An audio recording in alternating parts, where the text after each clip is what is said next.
don't we get started? It's like 03 already, 3 past the hour. Time flies, Yeah. and welcome everybody. As always, I'm joined here by Mike. Mike is our Chief Product Officer and our co-founder at Reejig. Mike, as always, brings this wealth of information and data around every single one of these industries. I'm here, and my name is Nuno Gonçalves. I'm here as the head of WordPress strategy for Reejig, and hoping to give you some of the insights of how we're seeing this industry, which is for me and one of the industries that I somehow follow closer with as it impacts many different parts and many other industries as well. And we're trying to unbundle one at a time, as you know, these industries, and giving you the insights of what we're seeing, what are the opportunities that we see, and somehow what can we do to help this industry actually increase even more and become even better. So we're gonna, as you all know, this session is one way or the other about data, about trends, what we see, but also it's also about action. So we'll walk you through some of the and Mike will share the agenda as well if you click on the next one, and we'll walk you through a set of structured information that will allow us to go through everything that we want. So on one side, what is this and what's driving change in energy? And it's changes everywhere, but I think there's some specificity to this industry, Mike. I think that there's a piece around AI and how AI is also impacting this industry. We will then go closer and have a closer look at some of the roles and some of the work, and somehow how some of the evolution of work is impacting some of the roles that we see in the industry. And then we'll go a little bit more into the action and say, okay, how do we ultimately reinvent work?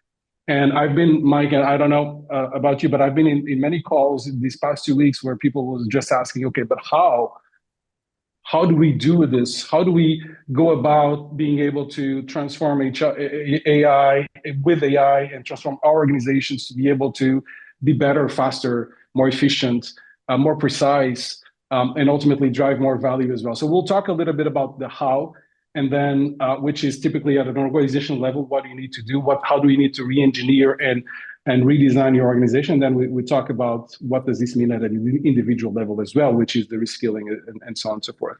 So hopefully this is a great agenda. We're trying a different approach here. We are trying to give you and start with data that we believe will matter for everybody, and then say, okay, what does this mean and what we're going to do moving forward. Does that sound like a good plan, Mike? What do you think?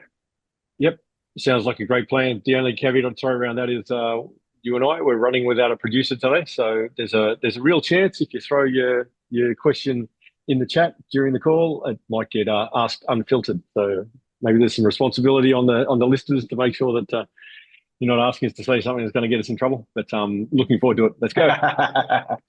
But yeah, do put us in trouble. Let's go.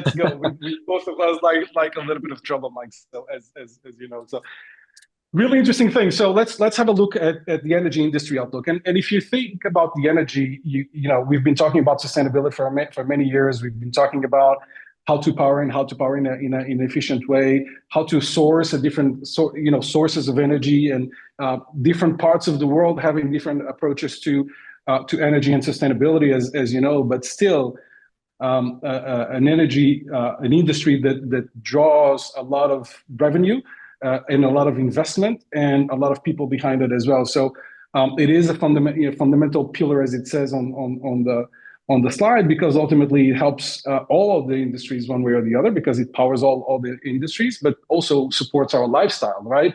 And those of us that have been, and I was born in Africa, I know what it is to actually be without energy and not being able to watch TV and not being able to power anything one way or the other. So again, it's not only electricity, but we need to understand that it's also something, an energy that is at the cornerstone of many of the other things as well. So we're talking about $2.1 trillion, and all these numbers, it's mind blowing for me.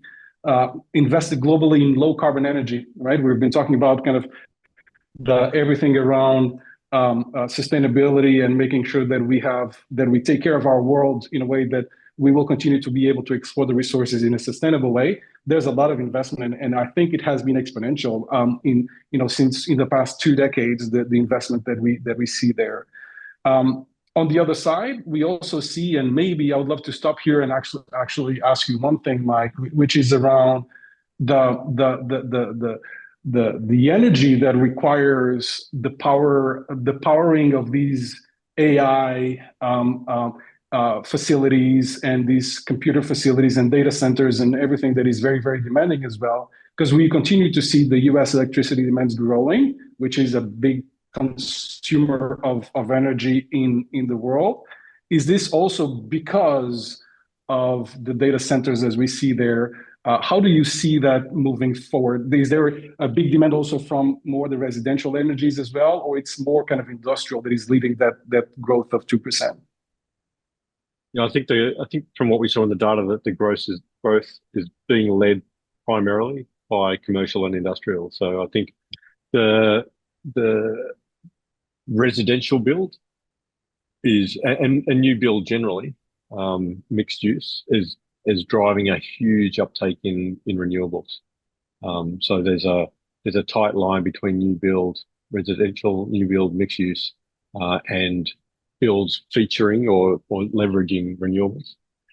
But clearly, if you're not reading about the drought in AI chips, you're reading about the power consumption that's required to drive them. I think it does feel in the short term there might be a bit of a blip there as operational efficiencies are looking for ways to deliver the new levels of AI performance, but with less resources. However, right. I think it's clear that the trajectory is going one way. There's a lot of focus on efficiency. There's a lot of focus on renewable. But there is still an upward growth in the demands for energy in order to deliver the lifestyle that we're delivering across economies.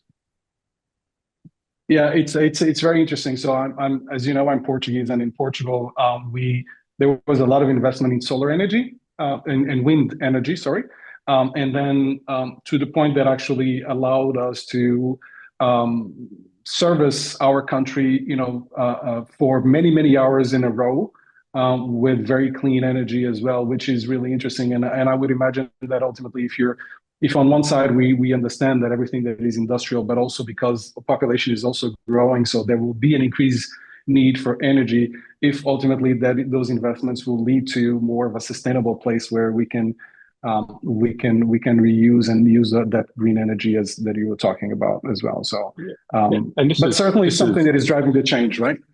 Yeah, and it's materially changing how energy is being generated and executed and delivered as well. So we've gone from large single point generation facilities, whether they're power plants or hydro, generally large and generally single point, to this real distribution of energy, whether it's roof solar connected back to the network, whether it's wind farms. These are now a much more distributed and smaller scale of energy generation infrastructure, which brings along with it the transformation to Internet of Things, to IoT, to instrumentation and monitoring, to opportunities for operational efficiency and balancing the demands across the grid and how the grid is actually performing.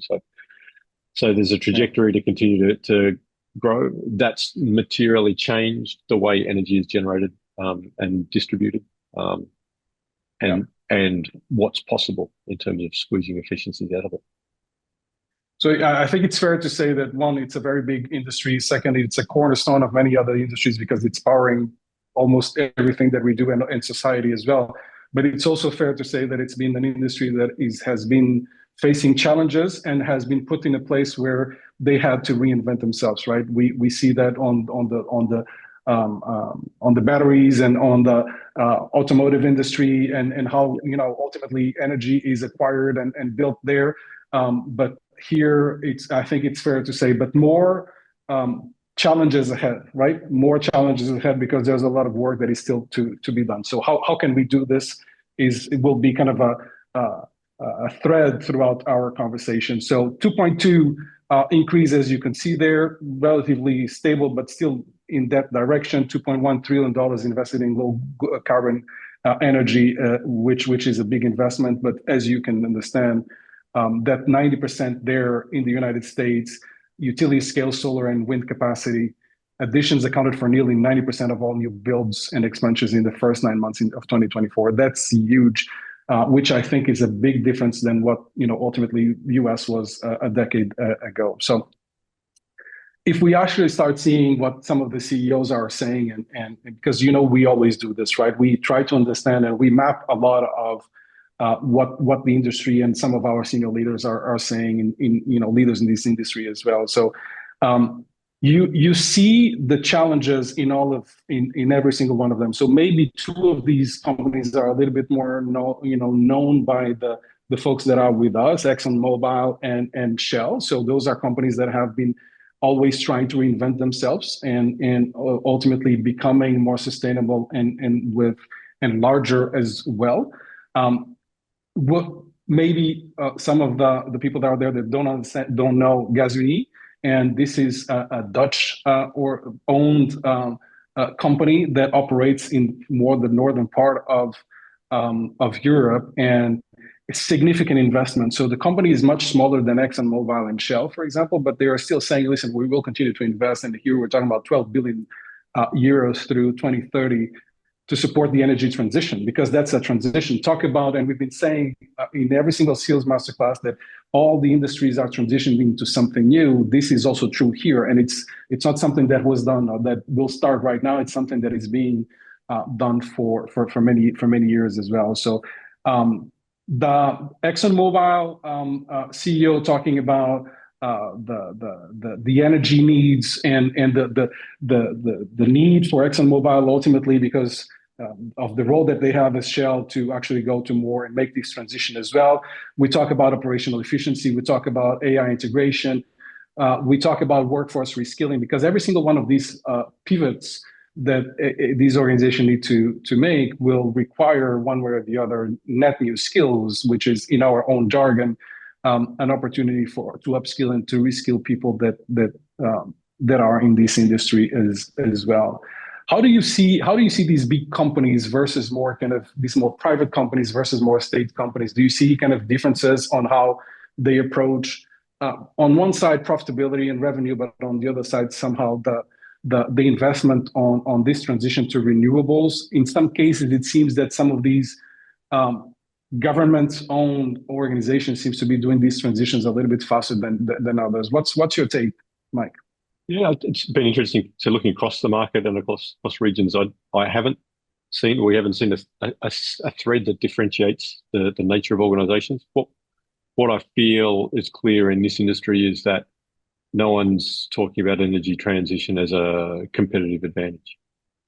Right. And the regulatory environments and compliance requirements differs from region to region. So and up and down and depending on your politics, but it's not as though there's a sense that this is the thing that's going to differentiate. This is perceived as a necessity. And the conversations about transition, about moving to renewables, about efficiency, about sustainability are about we're running to catch up with where we need to be. So I feel the velocity probably differs across geographies, probably differs between politics and large orgs. But I think the thread is really clear that and the conversations that we see here from the CEOs reflect more consistency than we've seen in other industries, where some of them may be concerned about supply chain and onshoring work, or some of them may be concerned about the workforce transition and AI. I think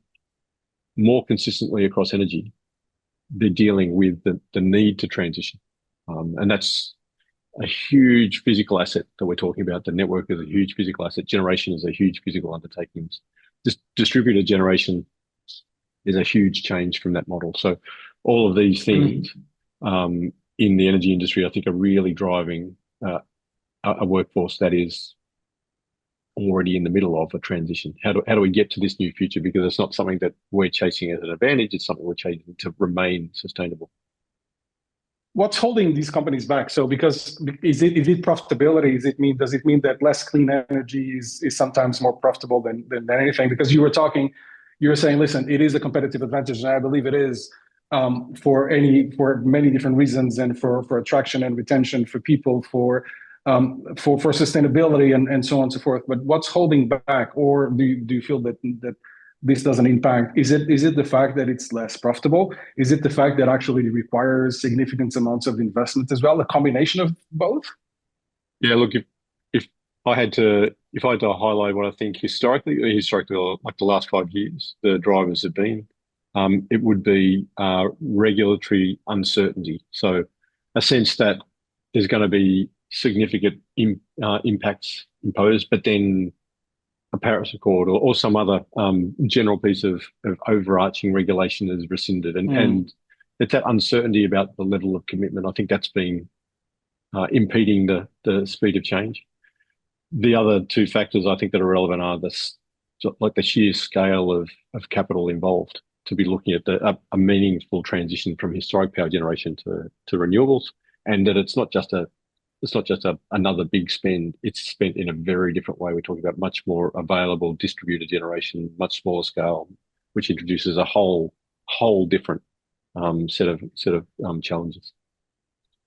This is fascinating. So just and for those that have joined us for the first time, this is a skills masterclass, and you might hear us talking a lot about work. And what we believe is that ultimately skills need to exist in an organization because there's work that needs to be done. So we actually start in understanding what is the work, and ultimately, so that then we can understand what are the skills that we're going to need, moving forward. So we'll always spend a little bit of time to understand the industry, to understand some of the drivers, to understand some of the strategic leadership kind of thoughts and mindsets that we have, so that then we can understand the evolution and understand what is the impact on our workforce, and what is the impact on people as well. So that's the first third of our conversations, is hopefully to give you a perspective of where this industry is, and some of the drivers of change as well.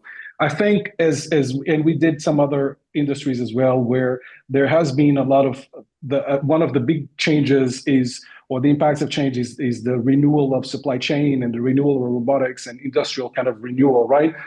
So that we have faster, more automatable kind of machines as well. But on the other side, as any other industry, there's an impact of that AI is bringing to energy and to the energy industry as well. So it is also not new to anyone that the Gen AI, agentic AI, what it's bringing is a completely new workforce that is ultimately aiming to be, or wanting to be, faster, better, more efficient, more precise, and actually do the work that needs to be done better, faster, or eventually even redesign or re-engineer the work one way or the other. But we're all, and a lot of companies and a lot of us trying to understand what does this mean, and what can we, if we're in this industry or in any other, what can we do to actually lead our organizations to a future where AI will be part of this transformation, will lead part of this transformation, and where we are building a workforce that has AI also fully integrated as well. So it feels like a little bit like the race. It's not the race to the gold race, or the race to kind of industrial automation. Maybe the race to leadership in AI and new ways of doing work. But there is a lot of dimensions that you can see there on the slide that are somehow impacting our ability to see clearly what needs to be done and how it needs to be done. Not all leaders are equipped to ultimately understand how AI is impacting their businesses and what to do, moving forward. Not all organizations understand and are able, even if they understand how AI is impacting work, there's no connection between that work and the evolution of that work with what does that mean from a skills perspective. There are operating models that are very confusing, and where decision making is very difficult.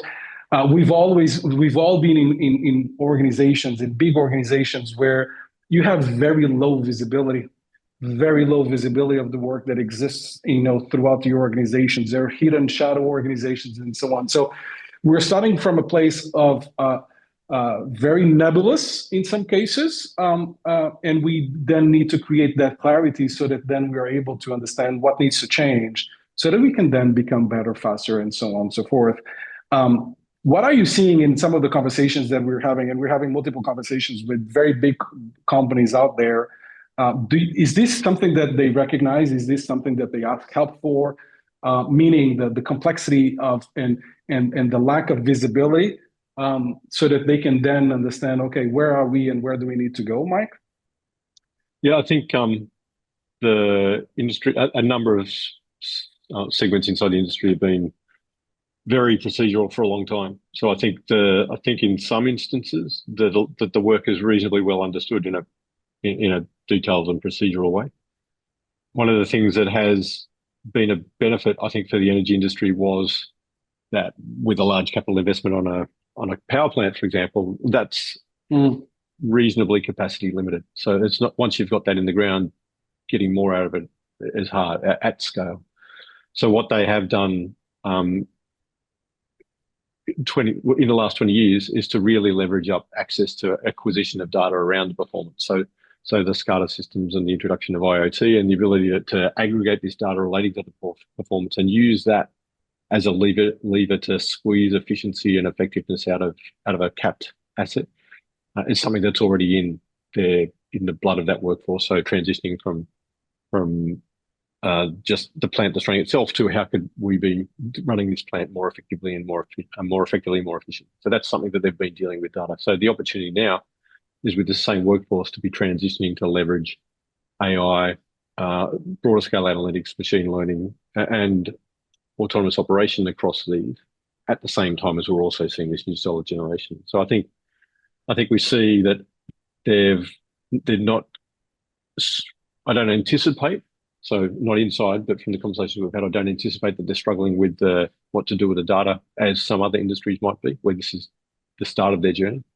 This has been something which has been used in anger for a fair amount of time to try and maximize the output. The opportunity here is like, how can I bring AI over the top of this and really integrate it with a real material change? So the invisible work, going from a large plant to a whole lot of distributed suppliers, generators, different manufacturers, across a range of wind and solar and small hydro and other Prigen mechanisms for energy generation. There's now a whole lot of other sources that they're trying to bring together, and they're less controlled compared to how energy generation used to be. And that same observation stands for the network as well. It's interesting because maybe a decade ago we started talking about digital, and I remember being in some companies saying, oh, we need to be much more digital and so on and so forth. But then at that time, the vast majority of the organizations then just hired people that would bring some digital skills, but they didn't necessarily transform themselves.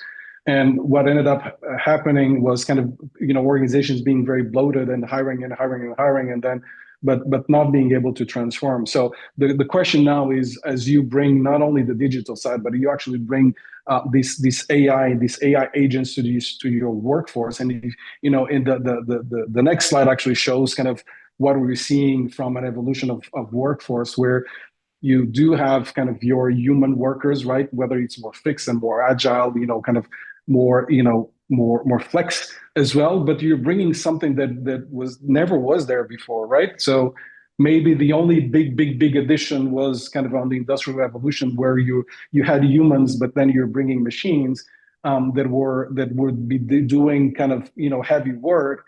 But right now the complexity is exponential. So you're bringing a digital worker that is able to actually do some of your work, and to your point, not only assist you, and I love this, the way that you position this in many of our conversations, not only assisting the humans, but also augmenting the humans, so that not only they're able to do what needs to be done, but also do it better and do it more one way or the other. Now, in some cases, maybe in the future, this will mean replacing many of the tasks and subtasks that the humans do. But the reality is that this introduction of these digital workers in any industry, and in this one is not different either, will require us to rethink the way that we split the work between these four dimensions that are on the slide. And to do that, then to your point, do we need the visibility of what this work is, so that we can say, listen, let's take this, and then digital workers will be doing this with the human workers one way or the other, and how do we combine all of this moving forward? But it's a new reality, Mike, and the question is, And that's why, hence my question around, do people know how to do this? Because this is undeniable. It's there, right? It's not a myth, right? It's a reality. So, but do people actually know how to then split the work and understand, okay, how are we going to do the work moving forward? And in particular, I don't know if you have any insights for this industry in particular, but what has been your experience? Is that something that is easily understood and actionable in the different organizations? Yeah, I really liked your analogy with the digital transformation, comparing that to the AI transformation. I think the distinction there that I think is meaningful is that bringing people who have understanding of how to acquire, what to do with data, they're still doing that work. So they're bringing skills and can share that, but they're still doing the work. Whereas here, clearly we're looking for AI to deliver some, like as you said, assistance, or to be augmenting them and taking responsibility for some of their subtasks, or for taking responsibility for a whole task. Where we find ourselves now, I think, is not unique to energy. I think energy, like health, like others, like heavily regulated industries, the core work, introduction of technologies around that is very prescriptive and very, very regulated. So I think we're looking there then at AI introductions in the work around the work. So the work that supports the business of achieving its outcomes, making that more efficient, analyze and analytics. What we see there almost universally is that it's either adoption for a specific use case because there's awareness of a solution that can operate something. So very, very narrow and very niche, or organizations that are trying to transform the way their workforce is thinking by making AI available to them and trying to encourage them to explore. The challenge we see in that approach, while over time it will increase AI literacy and awareness and capability, in the short term, we risk me creating agents that reflect what I do at the same time as you're creating agents to reflect what you do.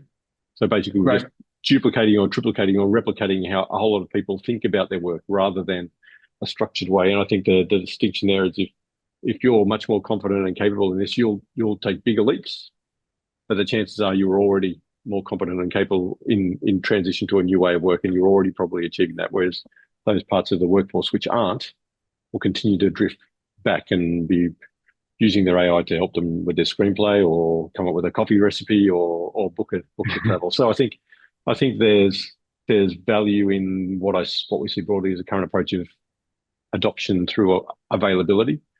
But I think the risk out of that is, under the hood, the compute and cycles that are required to drive agents aren't cheap. So if everybody in an organization is making their own agents without a structure, I expect that quite quickly that will be quite expensive and probably work against the intent, which is AI to make a more operationally efficient and effective organization. That's not unique to energy. Yeah. I think this sits strongly in the work around the work rather than the core work that the business is delivering. I love where you're going, and as always, you're bringing insights that making me think on different ways and better ways as well. So I think I think what you're suggesting, what I'm hearing is that ultimately is the organizations need to see this at an organizational level, not only at a team level, not only at and the reality though, and this is where sometimes I'm afraid, is that a lot of the organizations that we speak that we know are very siloed, Mike, right? So there's a temptation of, let me do this on my side, one way or the other. So this brings a new layer, which is ultimately, guys, if you're transforming, and it doesn't mean that you transform everything at the same time, right?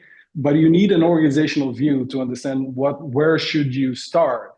And once you do that, then you invest it to the benefit of the entire organization, not only the benefit of a specific country in isolation, or in many countries, or many teams doing the exact same thing and duplicating their work as well. So if they do, then there's a risk of a lot of garbage and a lot of waste that will be brought to the organization. That's really interesting. So a couple of things. One, just to reframe again, so what we said, and always where we start with kind of an industry outlook, what we see, how we see the industry, what are some of the biggest drivers, how do we see some of the CEOs and the leaders, kind of the directions that they're having, some of the challenges that they're having.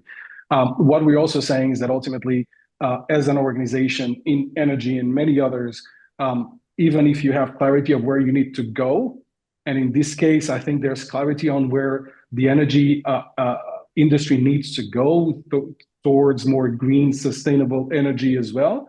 The question is then, how will you redirect a big ship? How do you redirect an organization to be where the organization needs to be?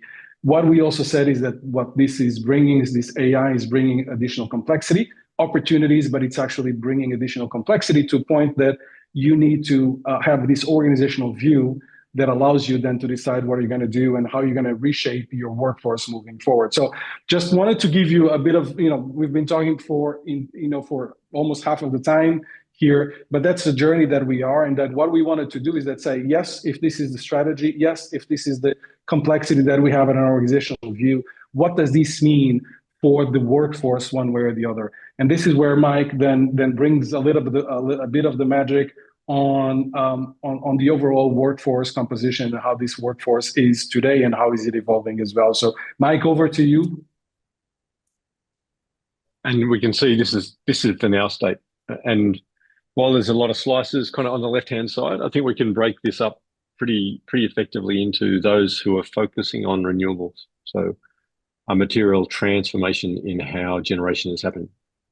And we've talked about how those outcomes are achieved, distributed rather than centralized, new technologies, a much more coordination. We see in the bottom left, almost same size, almost 30%, around energy efficiency. That's the maximization of output of either the generation or the network, the distribution. So that's been an area of focus for the last 20 years or more, where we have risk of capacity limits from existing generation. How do I get the most out of that? How do I balance that? How do I store? How do I manage that across the network so that we're getting energy to where we need? And then the top left across transmission, energy, power, and fuel sector represents how the work was done. So we can already see that in this industry, there's a significant shift from just historic generation to generation and efficiency. So making sure that we can use what we've got to manage increasing demand, to then introducing renewables, a completely different way of delivering it. We can already see this is carved up into three really material shifts. And we can see within each of these, which will remain in place for the foreseeable, we're now looking at, for each of these, how can we leverage AI and automation to further improve the ability to generate value here. So we kind of see, and we talk to some of the roles that are going to support that, some of the transformations we can see that support that. But it's been interesting looking at this workforce more than any others that we've seen, that there's these three clear landscapes between where it was, how it was dealing with that in terms of efficiency, and then what the new future looks like. Mike, we have. So I was having a look to the list of participants as well. So we have some folks also from the automotive industry as well on the call, and I think it could be really interesting to understand and how make the connection, because we've done an automotive industries masterclass a few weeks back, but how does that somehow impacts one industry versus the other as well? If you as you go through the data, just a thought. That's a really interesting synergy that you call up there. Really, really astute. So I think if we look at EVs, I think they would be looking forward to this kind of state. This looks like this kind of scenario that we're talking about in the energy industry with the prevalence of renewables, the future state for EVs. They're on the start of this journey, a significant transformation from combustion to electric. But I think sorry, I'm pausing because I'm thinking. I was putting you on the spot here because I think there's a lot of intersection here, and if I remember, on our conversation around automotive, we were all kind of talking about the shifts of skills and the shifts of not only skills but also from a supply chain perspective. What does that mean from a source of materials perspective? What does that mean? And it's a similar transition, right? Because it completely shifts and changes your operating model. It pushes you to change your operating model that ultimately will impact also not only your machinery, your supply chain, your manufacturing, but also the one way or the other, the way that you market, and the skills that ultimately you will need. So it's actually impacting every single one of these, right? And the more one, in this case, industry evolves, the better impact we'll have also on the other. So let's continue. Yeah. I think there's a lot to pull from, and I think these analogies and these comparables between these two industries could be something maybe to explore in the future. Instead of us talking about one industry, we actually talk about what does this mean for a group of industries. I don't know. Maybe a thought moving forward. Yeah, very interesting. Very interesting. If we're going to focus on what we would call the bold moves, so we're at a time of change, energy already in transition, but we're looking at what's possible with the availability and suitability of AI in this space.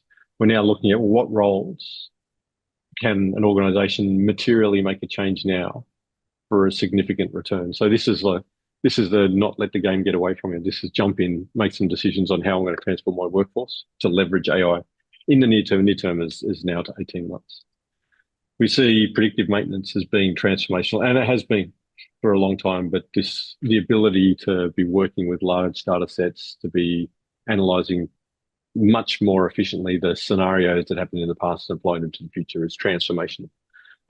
We have seen significant returns already on this kind of investment. I think there was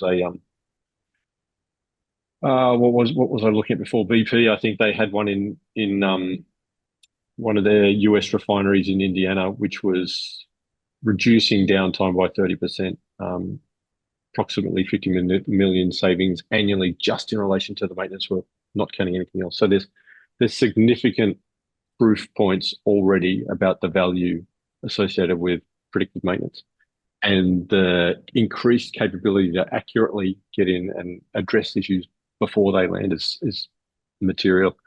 Straight to the bottom line, there's a bunch of metrics we can look at here, but what we see here is a straight 2% to revenues from a non-revenue task. So this is super material. What we see compared to the existing maintenance workforce, we see that marginally reducing. So again, there's probably some more data to unpick on how this is being measured across traditional generations and distribution networks versus the more distributed ones. But it does appear that overall there's a slight drop in workforce requirement for maintenance as we move to more this predictive model, because it's more scheduled, to be more coordinated, is less responsive, and reasonably short term in terms of the setting up and modeling for yours. So there's a reasonable scale data activity at the outset to understand what your network is, what's on it, how it performs, and to be validating the performance of the models, but a reasonably quick turnaround to deliver value with predictive maintenance. And it goes from being a technician to also including those skills around data analytics, and how the model is performing and what it's telling you. Another one that we called out there was grid operations analysts. So again, now we're talking about the efficiency of distribution, how to manage moving power around the network. And again, a meaningful, and again, energy efficiency, whether a generation distribution, has been something that the introduction of IoT over the last decade, over the last 20 years, and SCADA ahead of that has really moved forward in this particular industry. But again, we're talking about improvement in execution of the works by around 30%. And again, about the same level of cost benefit straight through to the bottom line in terms of revenues.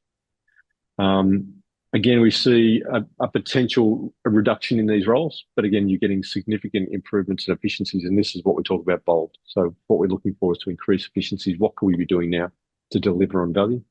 And a marginal reduction of around 5 to 8%. But what we see in this particular one is it's a more significant undertaking, because we're now talking about the infrastructure that supports the analysis, not just the analysis itself. So introduction of more IoT, instrumentation monitoring, so that we've got a better source of data across the network and we can manage that. And the last one we kind of grabbed a hold of when we were looking at bold moves to deliver significant step changes in efficiency was around energy trading. So again, this is the energy sector. Energy industry is a huge industry, touches on a whole lot of aspects, from oil and gas to the networks and generation to renewables and also to energy trading. And here we see this again in terms of other examples that we've seen across the knowledge workforce, the ability to use those models to deliver some real value in terms of the outputs that energy trading. And so it's taking existing skills that they have in quant and stats and applying that to this new world of ML and AI. So how can we apply that to managing trading energy in those markets? And again, because this is similar to the first one, predictive analytics, it's generally leveraging information that is available. It's usually a much quicker uptake in terms of bringing both the skills and capability online, but also the data and infrastructure. If we're going to pick a winner, we love competitions. But if we were going to look at somewhere to start, we use a number of different metrics. We have an AI potential index, which is kind of a measure both of the potential upside, but also the maturity of technology. So not only do we look at how much benefit you have, but how likely are you to achieve that benefit? Operational efficiency is a straight line to the impact on your business. This is impacting those processes and those tasks that are most material to the outputs, and then the time to benefit. So, and how long will you wait? These combinations of levers allow somebody to make a decision on that's right for them. Do I need to validate that I can implement something? Maybe I want to look for a short time to benefit on a smaller scope. Or do I need to look at transforming my business? And I can't avoid any more looking at the most critical areas of my business and focus on that, potentially looking for the largest operational efficiency. Management of the grid on that basis seems to deliver us from based on broad industry understanding, the fastest path to value across the energy. But again, this is energy is a very broad industry, and this is limited in scope to management of that distribution side. But it was a really interesting exercise in trying to unpick across a range of segments. How would we compare? How do they compare? What's value today and what's risk today? Because that's core to making decisions here.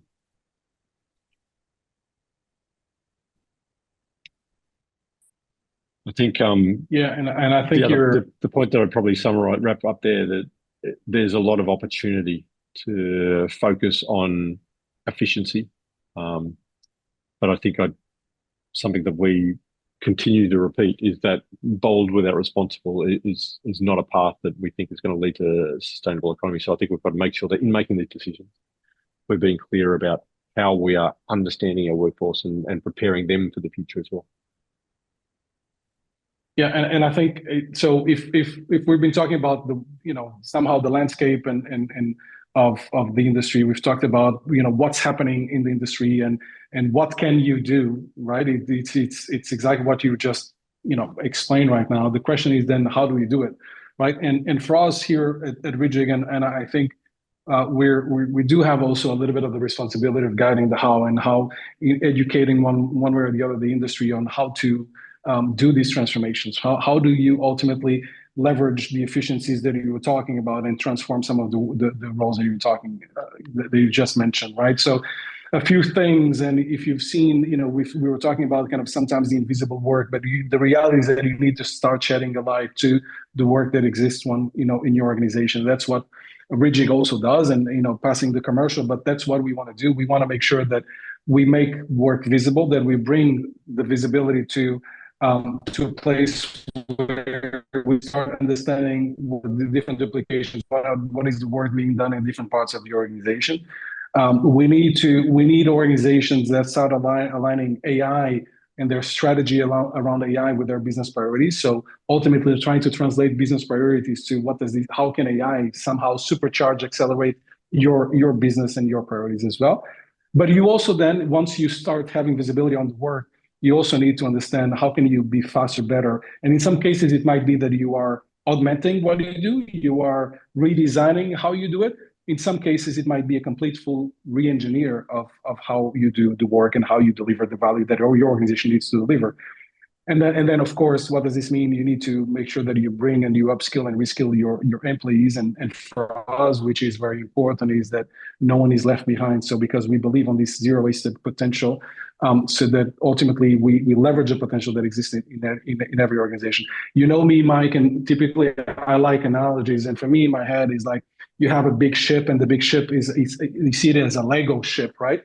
That is the big organization, the big legacy organizations that have been very successful and very, very large as well.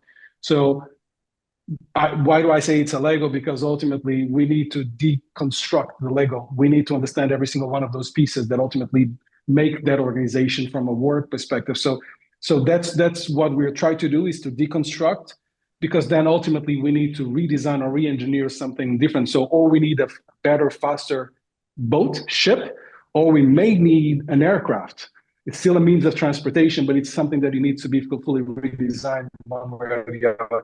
So that's the analogy that I believe it's the how, is that you need to make it visible, deconstruct the Lego pieces, able to re-engineer into something that will be the future, and then understand what do you need to ultimately operate that boat or an aircraft as well. That's the responsible piece of the reinvention. If we double click, what does this mean for us is that ultimately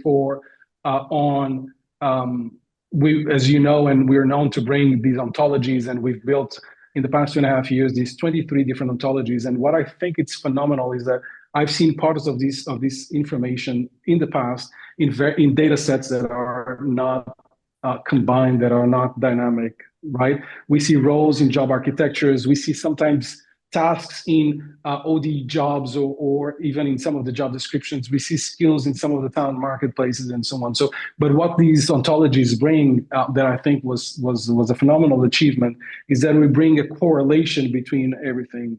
We bring a correlation within every single one of these industries of what are the roles that exist in the industries, what are the tasks that exist there, what is the work that is done there, and then what are the skills that are correlated to all of that. Why is this important? Is that once you've deconstructed, Mike, then you're starting to construct work, but then you need to understand what are the skills that you won't need anymore because you won't be doing that work anymore.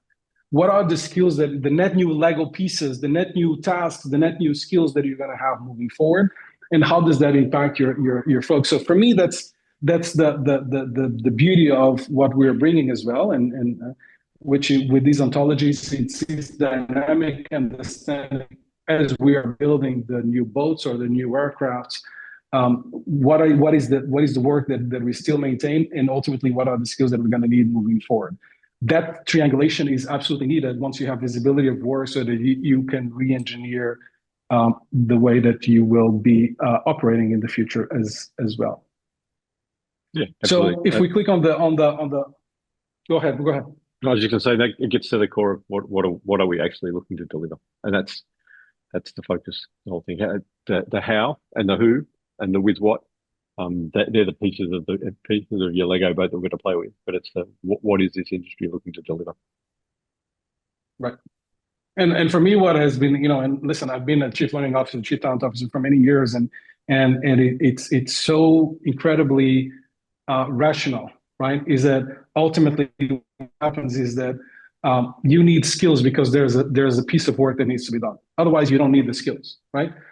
So this correlation and the fact that ultimately, especially now with AI, what's being deeply transformed is the work. Then you need to understand and you need to correlate skills and works, because ultimately AI is automating the task, it's not automating the skills. It's automating the work, it's not automating skills. So once you do then change the Lego pieces, what's the impact on that individual level? That's the things that are most critical for us. So ultimately, that's for those that are out there kind of listening to what we're saying, it's a mindset shift. We've been very focused on skills in isolation. What we advocate, though, is that skills is kind of a means to an end, right? So, and that end is ultimately work that needs to be delivered. That's a connection that we haven't had before, that we now have, and that we can bring to different organizations moving forward. So if we click on the next slide there as well, then Mike, what you'll see is just a bit of, and just to give you, because it can be somehow conceptual, give you a little bit of what does this mean? How is that reflected on all the jobs? So what we then say is that, yes, you need to create visibility of what every single one of the jobs of your organizations do, at least those that you want to transform or those that you believe that you need to transform. And in this case, you will see that you will have the work, the tasks, you'll have the skills that are associated to those tasks, but then all the insights and all the intelligence that Mike was telling you about before, which is how much exposure every single one of these jobs have to AI. Meaning, will these jobs be highly impacted, and will parts of those tasks or subtasks be done in the future by an AI agent or by somehow another technology, one way or the other? And if so, what does that mean for that project manager moving forward? Does it mean that you'll have less project managers? Will it mean that you'll merge a project manager with a change manager? Will it mean and that's the beauty of, and that's the art, right? So with the ontologies, we bring you the science, we bring you the numbers, and then you need a little bit of your art to understand what you're going to do. Are you redesigning or accelerating a project manager? Are you doing more with less, or are you actually creating net new jobs and that will help your organization become better moving forward as well? So that those dimensions, how much more efficient you become, much more how much more speed and how faster do you become? What is your opportunity to reduce duplication? Those are all data points that that ultimately you need to have, so that you then decide where are you going to transform, right? And again, that's not it's not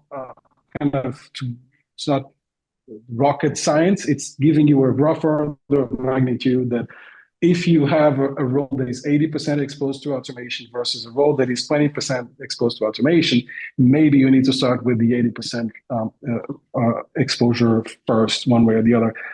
We've never had this before, Mike, and that's the thing that right now I believe that, and we say it might be HR or not, but we now start to have the data and the tools to be able to do the job that the business requires us to do, to translate the business strategy into what does this mean from an organizational perspective into individual perspective, giving the data and factual data, not opinions, not perspectives, factual data that will help the decision making of an organization moving forward.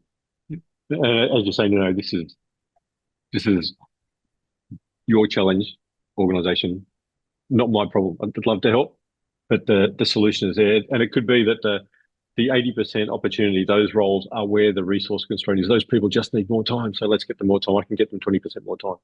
Or it may be that the 20% role is your most important role.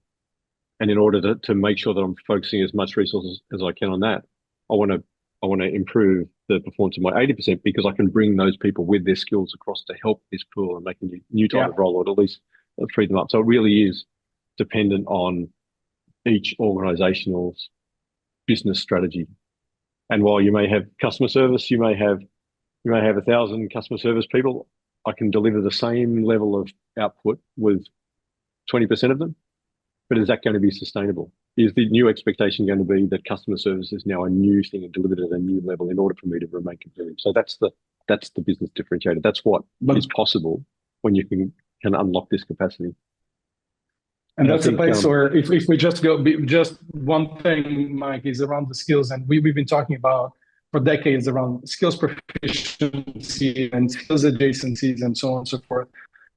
We have never had as clear information and data to what are the skills that need to be upskilled, what are the skills that need to be upskilled in your workforce, or some of the reskilling paths that you need to have in your organization as well. So to your point, it's not only about the efficiency at an organizational level, but it's also making sure that you understand what are the adjacent skills and how can you lead and how can you guide and nudge people to roles that will be more sustainable in the future? How can you build their skills so that they have a better job, a more sustainable job, and a stronger job in the future as well? That's what this information will give you as well. So just wanted to give this piece of information.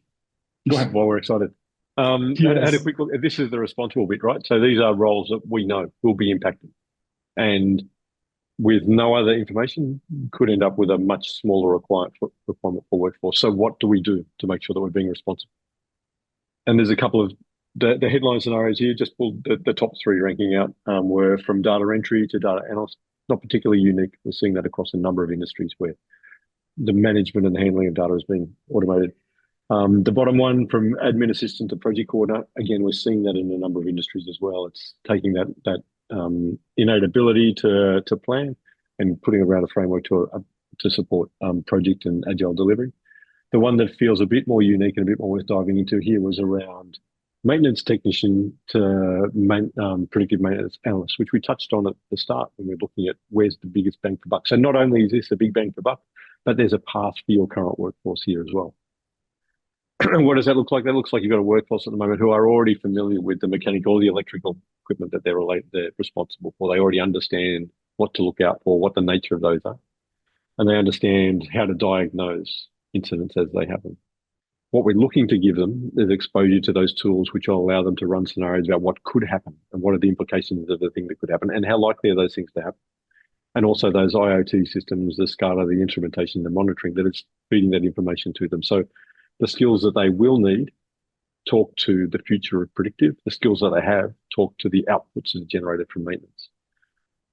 In the energy space, I think you're really going to be driven towards the vendor that you're using. So who are you using for your assets, your energy assets? Who are you using? What platforms are you running on? Is it Siemens? Is it GE? How are you delivering this? And that's where you can drive a lot of that skills acquisition in the new ways of work.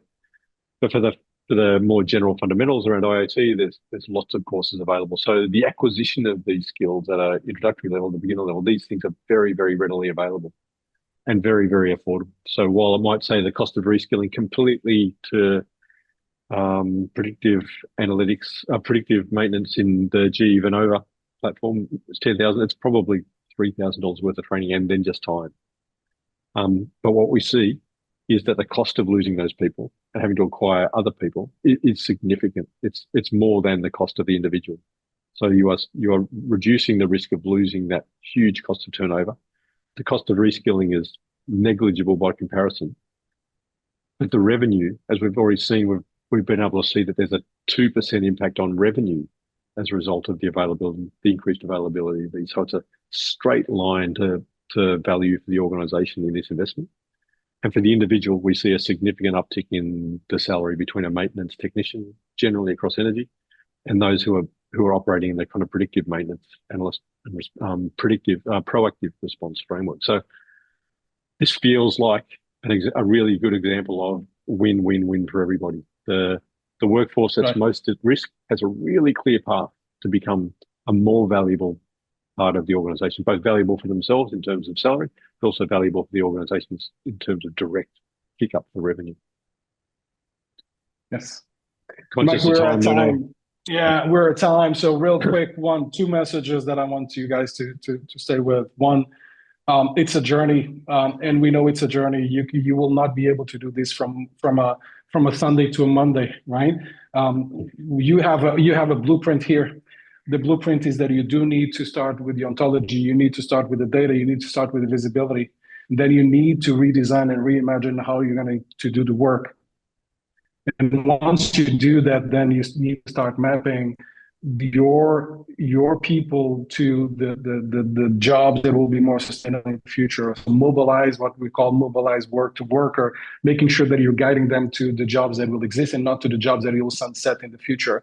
What does that mean? It means that one way or the other, there will be a need to upskill or reskill your workforce. So how do you do that? And of course, then you get to a place where you will have a full integration between AI and humans, and hopefully in a place where you're so proactive that you're always constantly leveraging the potential that your people has as well. So that's your blueprint and a little bit of a step-by-step approach there if you want. Now, if you want more information, we're more than happy to schedule and book a personalized skills masterclass for your organization that is targeted not only for you as an industry, but also for you as an organization as well. So we have a ton of data, and we're more than happy to tailor some of those conversations to your organization within a specific and given industry. So you have the QR code over there. Just scan it and then ask for the masterclass, and we'll be there 100%. So Mike, thank you so much for your time. We're 2 minutes late